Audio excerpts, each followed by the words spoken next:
which is always something that I like to talk about. Oh, nice, it's being recorded. Okay, great. All right. Let me just adjust the windows and everything on Zoom. Okay, so hi, my name is Taís, as Bronwyn was saying, and I study oil collecting bees. I'm in the Espíndola Lab in the Department of Entomology, and I'm a PhD student. And in this talk, it's going to be three main parts. So first, we're going to talk a little about bees in general. Then I'm going to go and talk about the specific oil collecting bees. And then we're going to go a little bit about my research. And okay, so to start with bee diversity.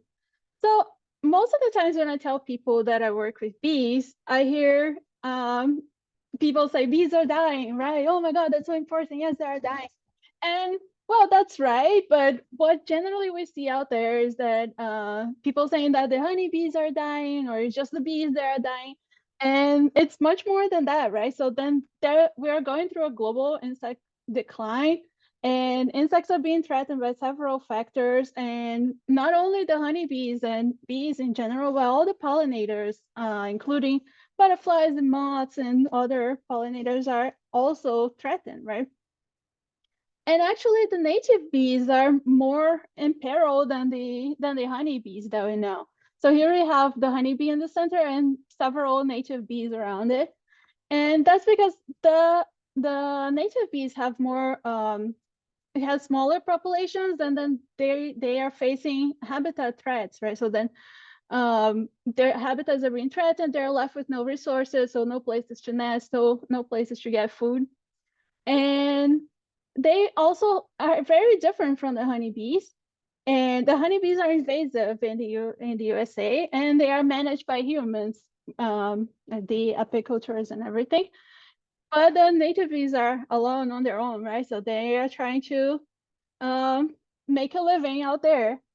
And one way that we have to conserve them, to help conserve them, of course, apart from planting good plants that are good for the bees and everything, and helping their habitats, is actually knowing what's out there, right? So the first step to conservation of biodiversity is actually knowing what is out there, not only for bees, but for everything. And so let's learn a little bit about them. So native bees are very different from the honeybees, as I was saying. First, they don't make honey, so they're not honey bees. And contrary from what we generally think when we think of bees, oh, they have the colonies and they're social, and then they have the queen bee and the drones and the workers. Native bees are not like that. Most of them are solitary, so they are just there on their own and building their nests and taking care only of their little broods. And they nest in different ways. So they can nest in cavities. So down here, when we see those bee hotels, they help a lot to give opportunities for bees to have a place to nest. So here's a leaf cutter bee bringing some leaves to line their nests.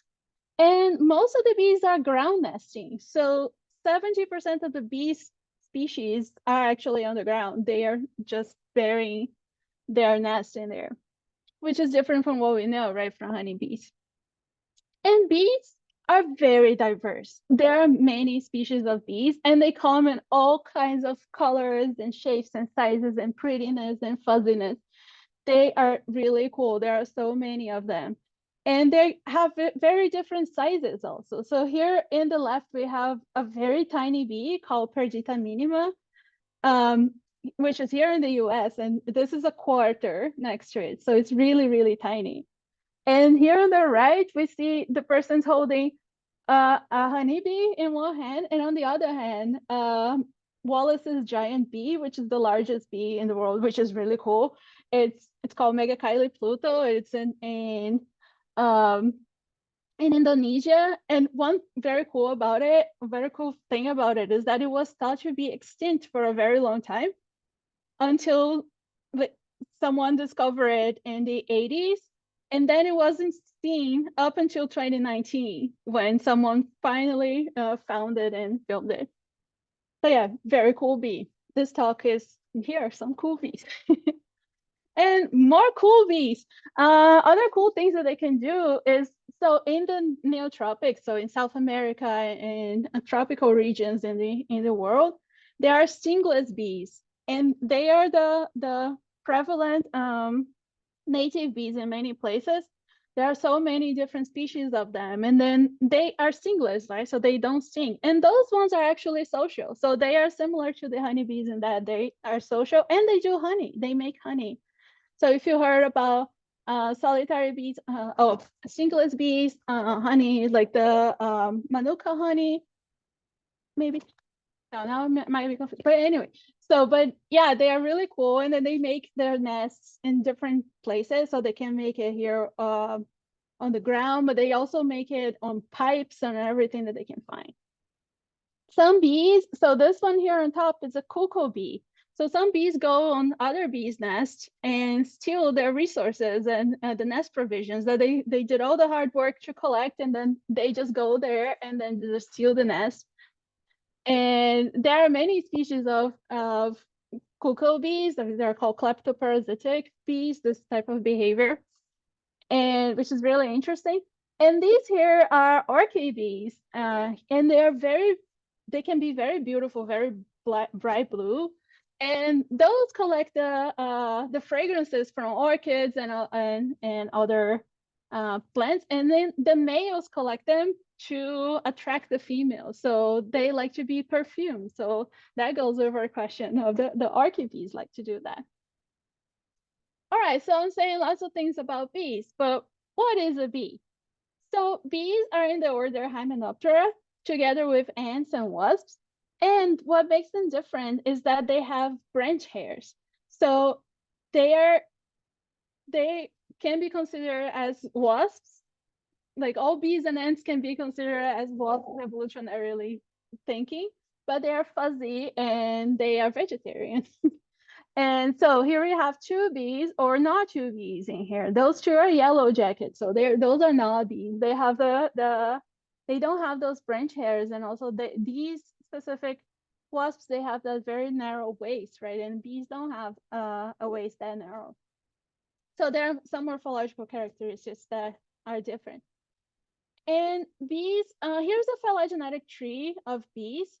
So a phylogenetic tree, it's a way of representing how the groups relate to each other, right? So the closer the groups are in those branches in here, so the tree ramifies in here, and the closer they are in those branches, it means that they are more evolutionarily related. And in bees, there are 7 families, which are distributed around the world. And here in the bottom of this figure, we have how those branch hairs that I was talking about look like. So here's a branch hair, and here is the pollen scopa, which is in the legs or of most bees. That's what they use to collect the pollen. And then they can have stingers also, right? The females of the bees can have stingers, and they can sting. And yeah, so we have all those families. But one thing also that connects bees is that they depend on flowering plants. So the bees, they visit the plants, they visit the flowers to get resources to live. So, and by doing that, they are fundamental to pollination, right? So bees are some of the most important pollinators, and they are fundamental for that. And so they collect the pollen. So in here in the bottom, we have a bee that collects the pollen actually on the abdomen. While most species of bees collect on the legs, there's the family Megachilidae has their scopa on the abdomen. So they have fuzzy bellies, which is extremely cute. And so they collect the pollen to bring to the nest and feed the larvae. They collect nectar to drink. So the bees eat the nectar. They drink the sugary nectar from the plant. So here is a honeybee eating some nectar, and here's a carpentry bee in a passion fruit flower. So the carpentry bee are big, right? Even here they are big. This one is from Brazil, and then for pollinating the passion fruit, the passion fruit flower, they have to be big so that they can actually touch the part of the plant that has the pollen and bring it to the other ones. And then they go and then they are feasting on the nectar under there. And they can also collect other resources from the plants, including oils, which is what we're going to talk about today. So here we have a Chalepogenus collecting oils here in the base of this flower. And then here we have a centuries collecting oils here in the base, here in this part of the flower. The flower is cut so that we can see it inside. And now let's segue to the oil collecting bees and the oil flowers, which is our main topic of today.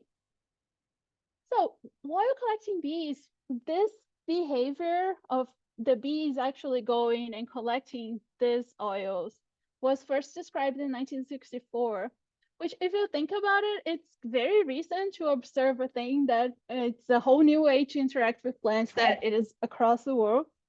So it's very recent, and there are some species of bees and plants that have that. And going back to that phylogeny, oil collecting bees are not one single group. So it's not, oh, I can't tell you, oh, is this genus or is this family of bees are oil collecting. No, this has evolved in the phylogeny of bees, in the evolution of bees more than once. So we have oil collecting bees in the family Melitidae and in the family Apidae in different tribes and different subfamilies in Apidae. And they are around the world. So we have most of the species of bees are in South America and the tropics. So we have many species in different groups of Apidae bees, but also we have it here in the U.S. So there are those Macropes bees. They are around here, and even in Maryland, there are some observations around here in Maryland, and they are also in Europe. And in Africa, we have others, another genus of bee. We have the red viva and the Ctenoplectra that is in Africa and also in Australia. So they are around. And what makes them so special? So they have specialized hairs in their legs. So those bees, that's how they collect the oil. So they have those specialized hairs either on their front legs or on their hind legs, on their third pair of legs. And they have those modified hairs that can serve to scrape the oil or to to to absorb all this oil in here, kind of like in here in this figure on the right. It's all fuzzy, and then it can contain all that oil there. And that the way that the structures are vary across species. So different species might have different formats in their oil collecting structures.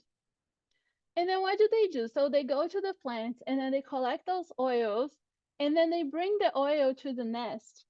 So what do they use this for? So they use it to waterproof their nests. So they use those oils and they linen their brood cells in their nest. And also they mix it with the pollen, so to give it to the larvae. So the larvae of the bees are gonna eat a pollen mass, and then for the oil bees, this pollen mass is mixed with oils, and which can be a nutritional thing for the larvae. And there are some studies that are thinking about how these oils can also serve to prevent the pollen from molding, so kind of like to preserve it. And there is also another interesting thing. So most of those bees are collecting the oil and they have those special structures. They are females. So the females are the ones that are going to bring and take care of their nest. But in Tetrapedia and in this genus Tetrapedia, the males also collect oils, which is interesting because that's not very common. But they have special structures here in their abdomen, and they go and then they collect the oils and then they use it as a nuptial gift to attract the females, which is really cool. But okay, those oils, but what are they? So those are fatty acids. These are floral fatty acids. So they are non-volatile, and it's not what we were thinking, right? So then they are not fragrant. Those are not the essential oils, or the any what do you think about, like, with the smells and the fragrances? They are just fat, just oil, and that they use to waterproof, right? So then they get all that. And they are produced by different families of plants also. So here is a bigger phylogeny of plants. So this one, it's the same, but then it's just rounded in here. But we also see the separations here on the relationships, right? Like on the to see all those groups here on different branches. And the ability of producing oil appear many times in the plant phylogeny. So the arrows here are indicating those different families, and then I have some little flowers for examples in here. But that means also that it was not just one time that bees decided that the plants started to produce that. And one interesting thing also about the oil plants is that they don't offer nectar. So there was an evolutionary choice in there to produce the oils and attract the oil bees instead of producing the nectar.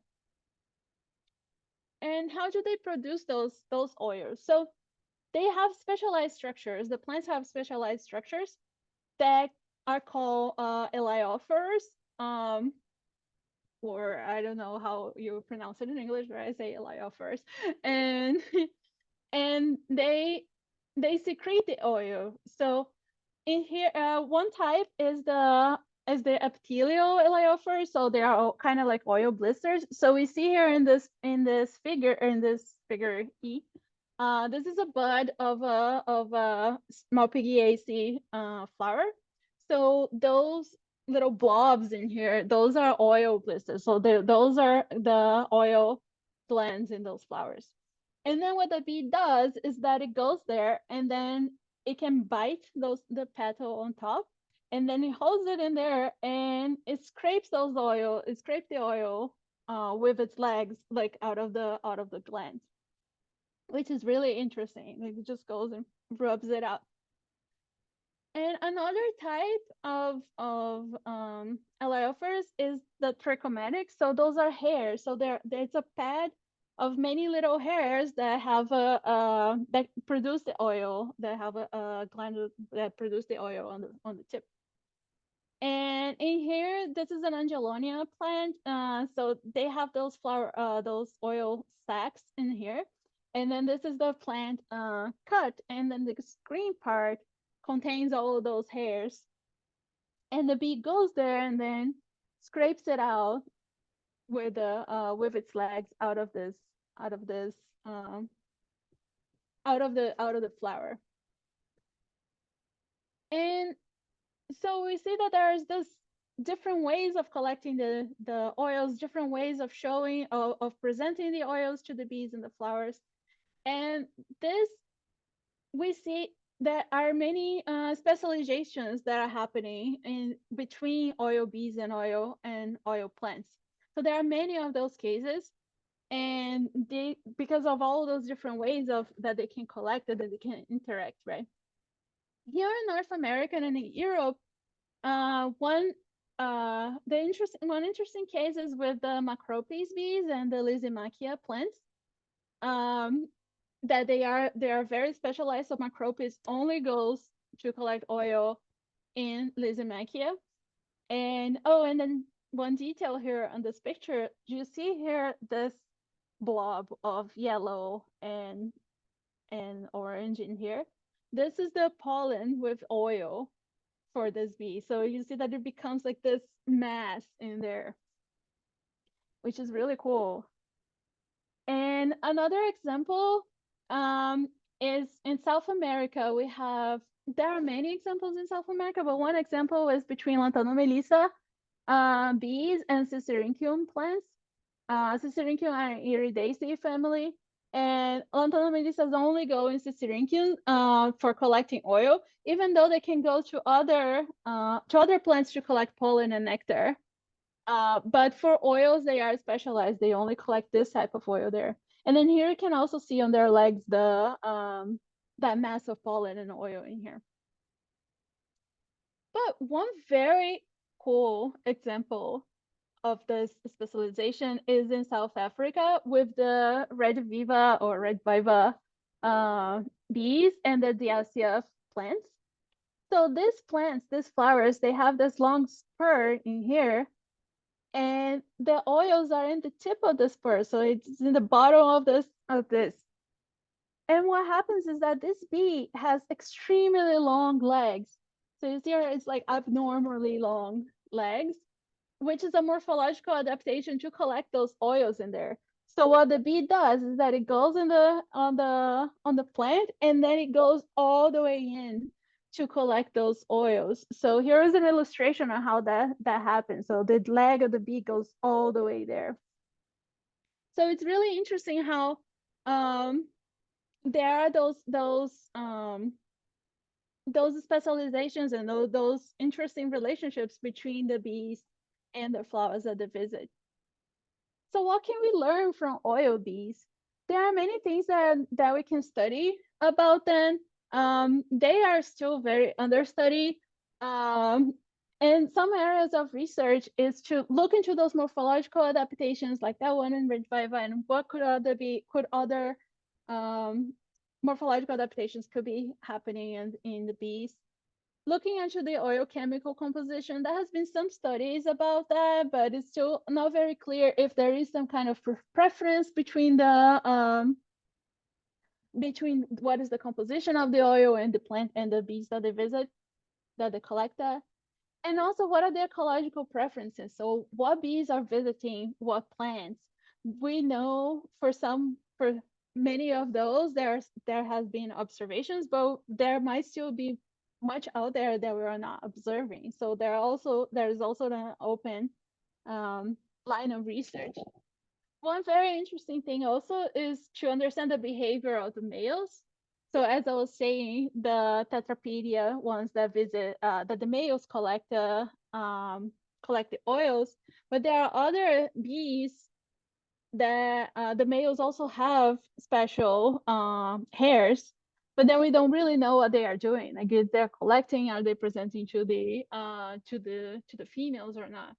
So there are many interesting things just to work on that. And one thing that I am particularly interested in is looking into this specialization in the from the bees and the flowers, and to think of what are the evolutionary questions related to that. What are the evolutionary relationships between the bees, and how choosing different plants could be impacting their evolution. So that segues to my research, which is in the biotic and abiotic drivers of diversification in the oil collecting bee genus Chalepogenus. So what I study, I'm looking into the evolution of this bee genus called Chalepogenus, and because it's not very well resolved, their evolutionary history, we don't really know what is going on in there. The group was paraphyletic, meaning that it was in different, it was not recovered as one single group. And then I'm looking at how those different variables, different biotic and abiotic factors can be impacting the diversification and the evolution of those bees. So I'm looking into how the biogeography, how the ranges that these bees are present, what are the geographic ranges that they are present, and the evolutionary history of those areas, how that could be impacting the evolution. I'm looking into how the climatic variation in where those bees are, and what kind of climates are there in those different places. How does this affect them? And also into the interspecific interactions, as I was saying, is the different plant preferences. How is that affecting the evolution of this genus? So Chalepogenus bees, they are from the tribe Tapinotaspidini, which is in the family Apidae. And in Tapinotaspidini, all of the species are oil collecting, which is not the case for many of the others. There could be species that are not within the same tribe or within even the same genus, but not for Tapinotaspidini. All of them are oil collecting. They are South American bees, and there are 29 known species. 21 are described, and there are 8 new proposed species that are still being developed.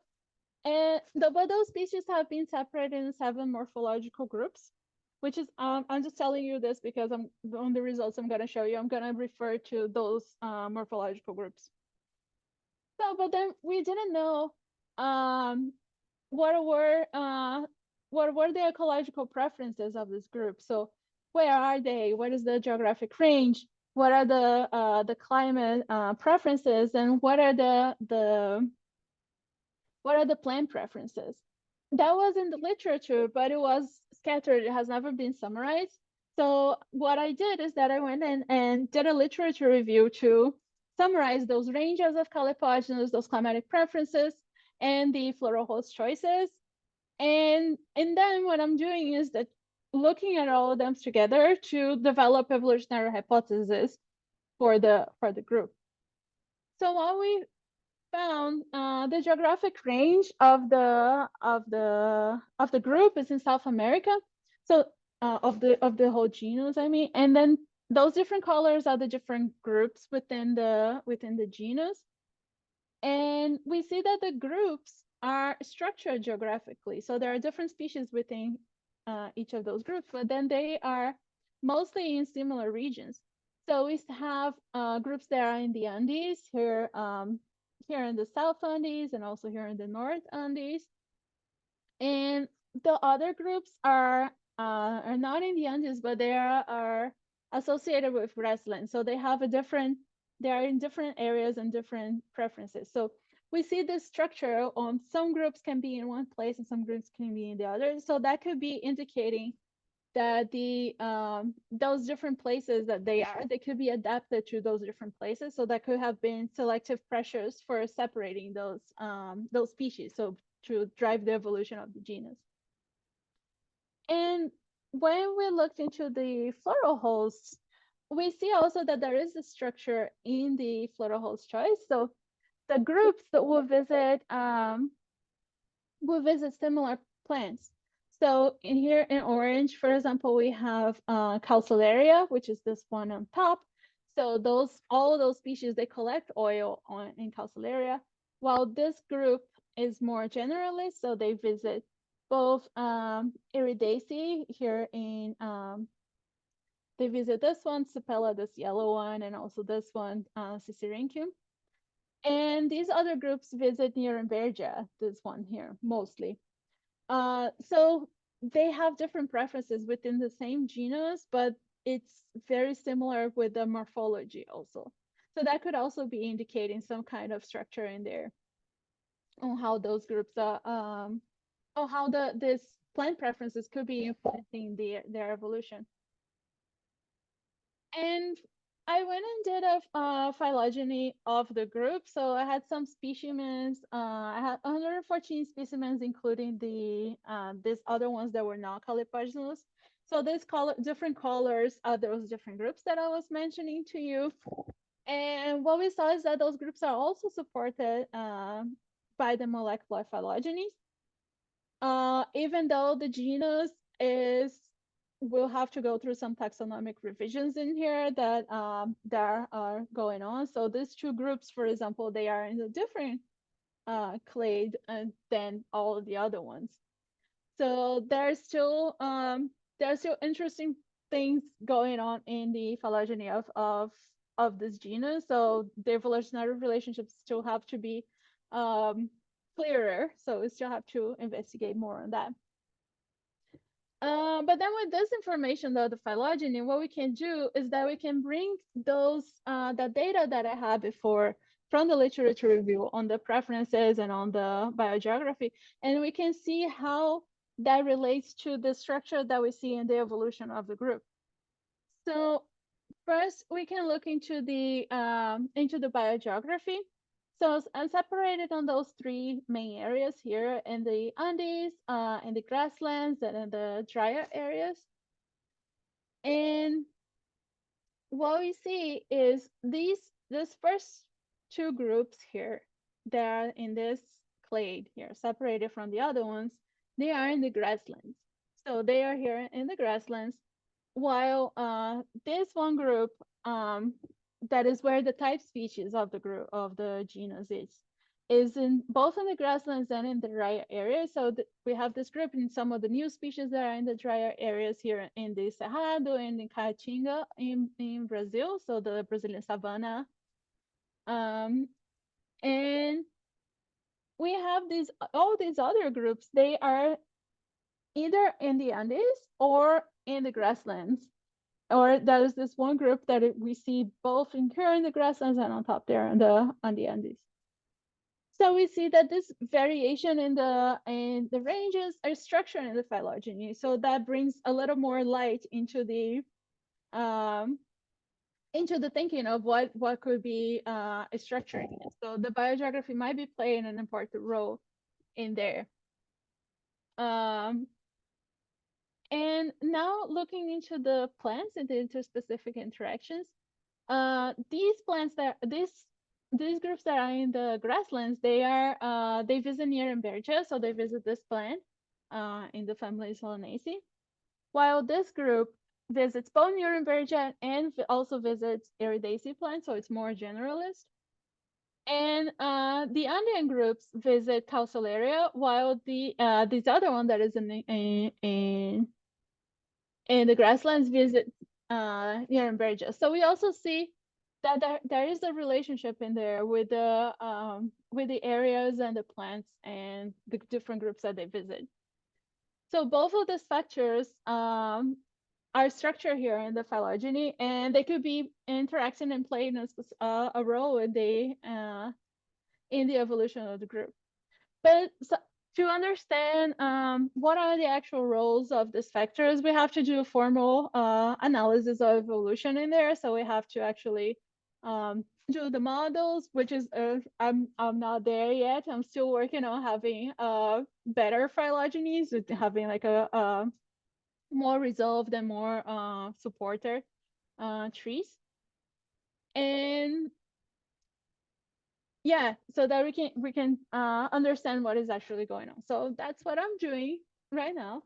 And so the next steps on my research, I should look into the formal analysis of the evolution, looking at the climate also that I mentioned, but I didn't really talk about it here, and the biogeography, and then doing ancestral state reconstruction. So with that, we can model, we can estimate what were the preferences of the ancestors of these groups in the phylogeny. So having the phylogeny is fundamental for doing all kinds of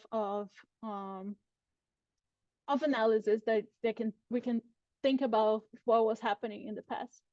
And also looking more into the different species boundaries and looking into the evolutionary relationships of these groups. So my take-home messages from this whole talk, what I want you to take out from this is, I hope I could convince you that studying biodiversity is fundamental to conservation. I think probably people thinking about Natural History Society of Maryland know that, or like, which is good. So we have to think about the biodiversity. And I hope I convinced you that bees are extremely diverse and very fascinating and really cool. And that oil collecting bees, remember, they are not one single group. They don't collect, the oils are not fragrant, and they can be specialized in different plants. And then the plants are also not one single group of plants. And yeah, and then with that, I would like to thank you all for being here, for listening, and thank you for inviting me to that, to give this talk. And yeah, thank you. And I wanted to thank my lab also, that I didn't put it here, but I want to thank my lab. And yeah, thank you so much. And then I'm open for any questions you might have. Perfect. Thank you so much. You can unshare, come back, we'll put a spotlight on. That was wonderful. Let me get a spotlight on you. And then, as always, you can put your questions in the chat box, or you can raise your hand, and I can call on you if you have a specific question that you'd like to ask to Taís. As there's a couple in the chat box already. Julio asked, is there any reported strategy from the plants to attract the oil collecting bees? I I'm not sure about that. I think they might. So that there are those modifications in the plants, right? There are, for example, in the diacia, right? No other oil collecting bee would be able to go in there. So they do that to attract that one specific bee. So they have those relationships like that. Also in Calceolaria, for example,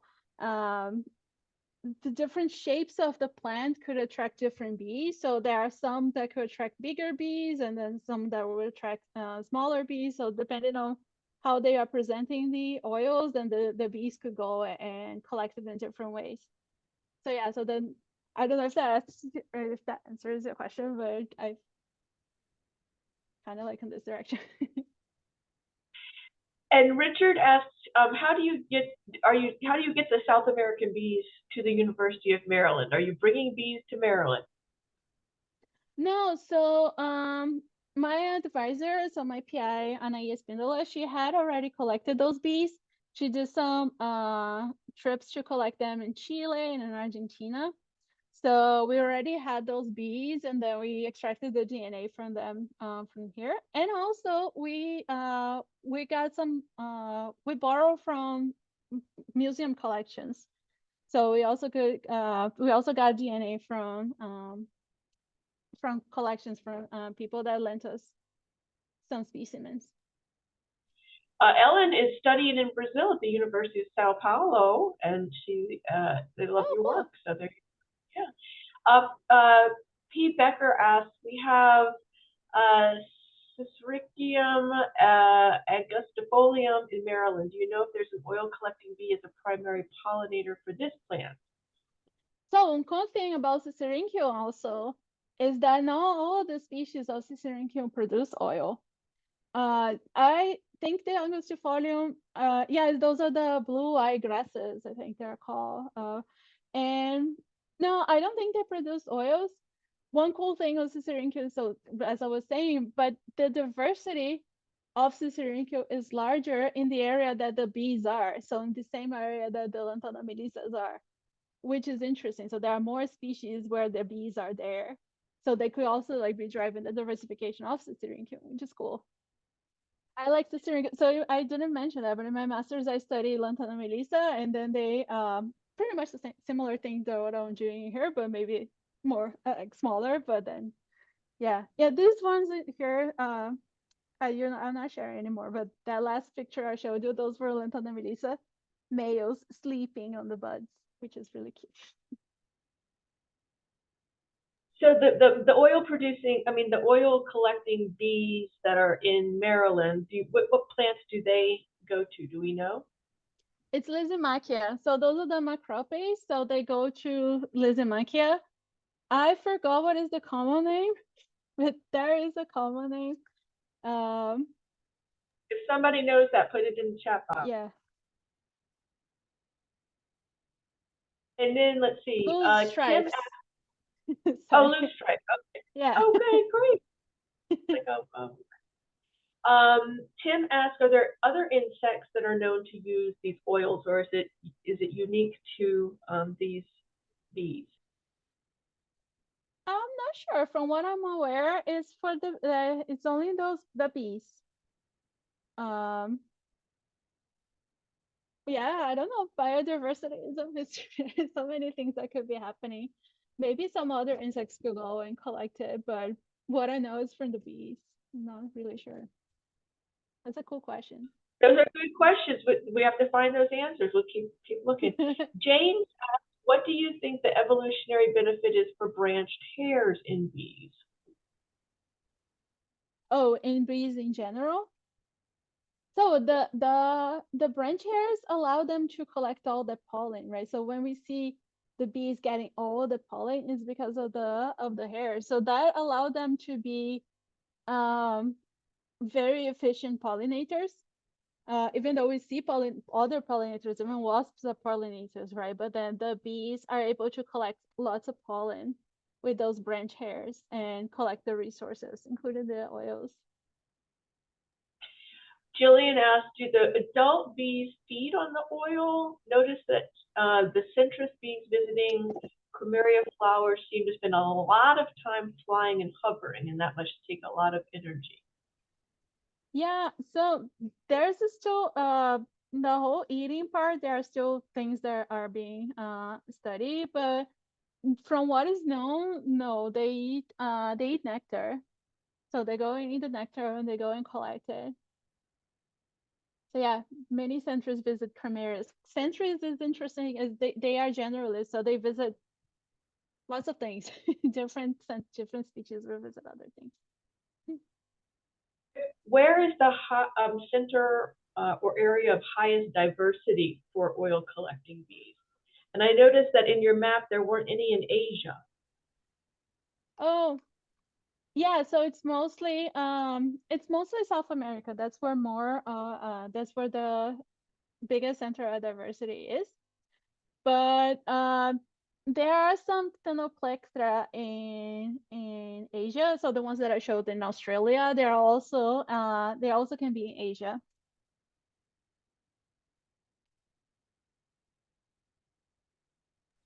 Rich asks, is there any apparent connection between the evolution of Chalepogenus and any of the oil-producing plants they frequent? Namely, is it possible that the plants are causing evolutionary change? The bees are causing evolutionary changes in plants, or the plants causing the changes in the bees? Let me read it again. Sorry. Yeah. Yeah, so that's the thing, right? That's the question. Like, is it who is influencing who? It is likely that the plant choice, so the plants influence the bees more, because those plants are also visited by other uh other bees, so they could be pollinated by other things also. But then the bees are restricted because of the oils, right? So that they visit to collect those oils. Even though they do go to other plants to collect the pollen and the nectar, but the oils are essential for them, so they collect it in there. I don't know, did I answer the question? Linda asks, how do the bees remove the oil from their legs? And do they store it? Yeah, so they brush it out. So they kind of like with the other legs, they go and then they scrape it one from the other. So if they have it in here, they use the other legs to scrape it off. Yeah, and then they put it on the nest. So that blob of pollen goes into the nest for the larvae. Alan says that bees don't look aerodynamic, yet they fly quickly. Does the pollen or oil affect their flying? Well, I think it might, like when they're like full of oil, they kind of like start full of pollen and oil, right? Like, even you see the honeybees, you see that they have like that big mass on their scopa also.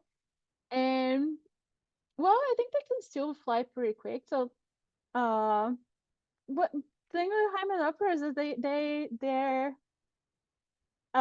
wings are very good also for the flying, right? They have those two pairs of wings that are very good for it. But yeah, some of them are never, yeah, like the bumblebees also, right? Like they bumble around because they're so heavy for their wings. Yeah. How do they get up? But We also insects do have so many things, so it's really cool. Like kind of like the beetles, right? The beetles have the two pairs of wings, but one pair of wings is harder, right? But they still fly very well ish.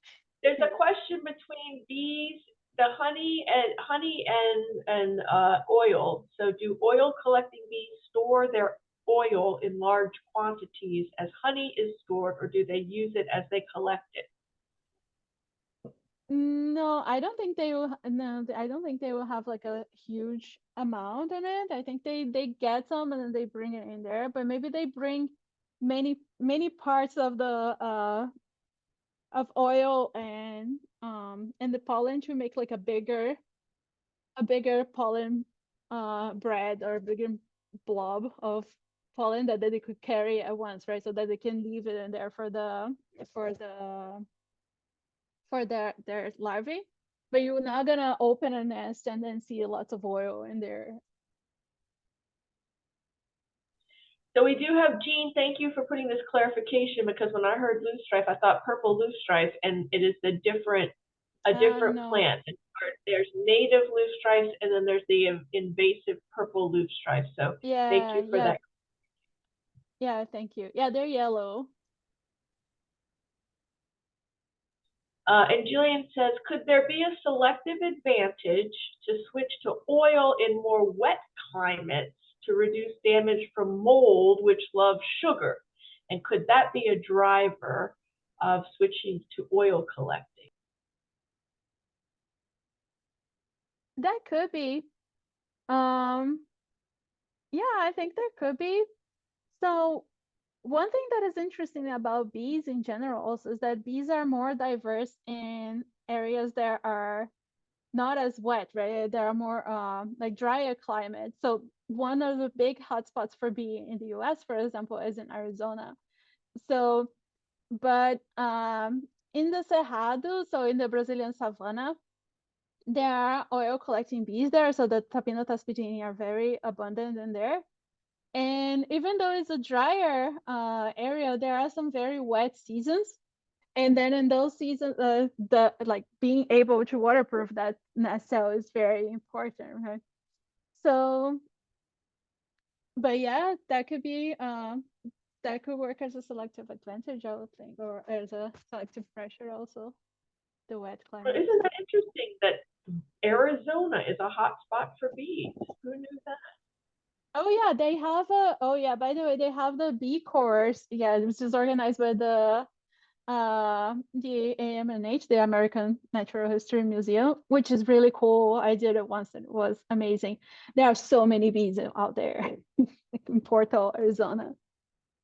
Yeah, bees prefer like open environments like grasslands or things like that. The diversity of bees on those areas is very large.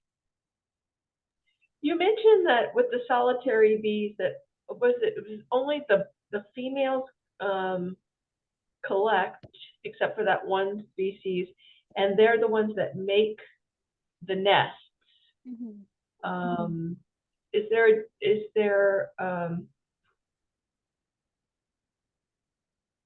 so the males are just there for reproduction in terms of that, and we're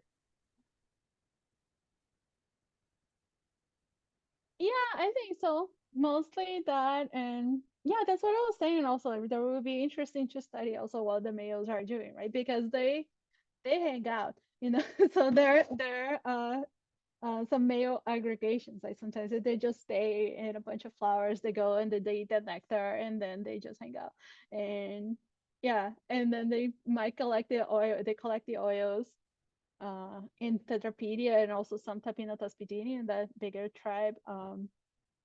And then they could present it to the females, right? So, but yeah, they might be doing other things, but they don't really take care of the nest, from what I know. Alan asks, are the predators for oil bees the same as for honeybees or for other bees? I would think so. I would think that would be similar. Yeah. But with the predators, probably the parasites might be different, but even though but honeybee parasites can also pass on to native bees. So yeah.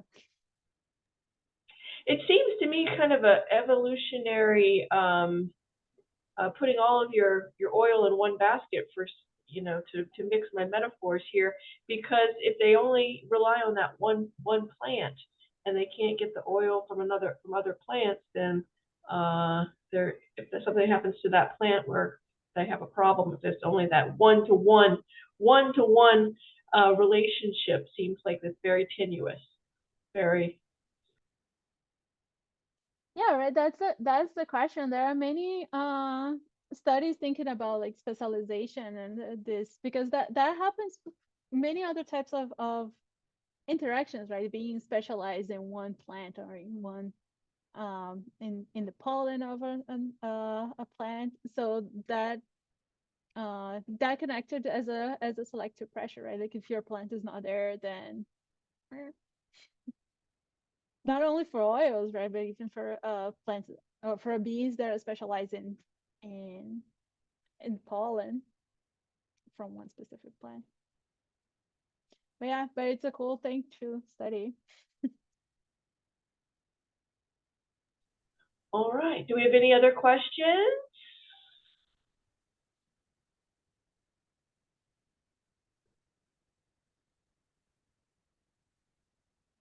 Oh, Alan says, what are the predators of these bees? Well, I'm not really sure specifically for them. I feel like probably like wasps, like bigger wasps are out there, and then they are eating things. um, yeah, I would guess like wasps and other things like that. I think most of the insectivores, yeah, rubber flies.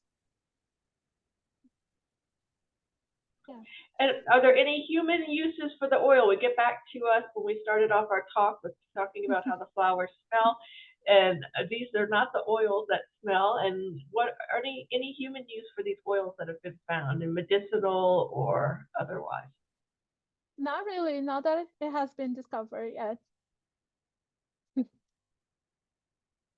No, yeah. I don't know. Maybe that's a good area to investigate if there are medicinal uses of oils and oil plants. But I don't know. I don't think so. Julian says some spiders can be bee predators as well. Yeah. Yes, that is true.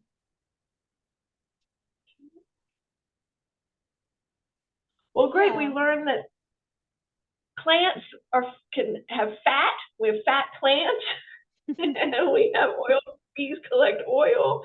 And we've learned all kinds of amazing things from you. And you've definitely opened our eyes to a different part of the natural world, and especially these insects and bees. And we appreciate and thank you so much for doing so. I know that we're going to all be out there trying to find some of our native bees that are maybe the oil collecting bees. That'll be on everybody's challenge list for next season as it comes around. Yeah, post it on iNaturalist. I got some pictures for this for iNaturalist, which is really great.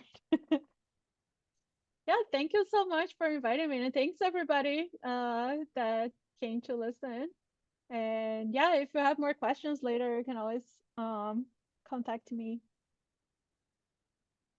And yeah, great. And I hope we'll have you come back, and everybody stay well, stay safe, stay outside, and keep learning. And stay curious. We'll get back together in the new year for more Must Learn Thursdays. So this is a wonderful way to round out our season, and we'll see you in 2024. Yay. Bye, everybody. Thank you very much. Happy holidays. Bye. Bye-bye.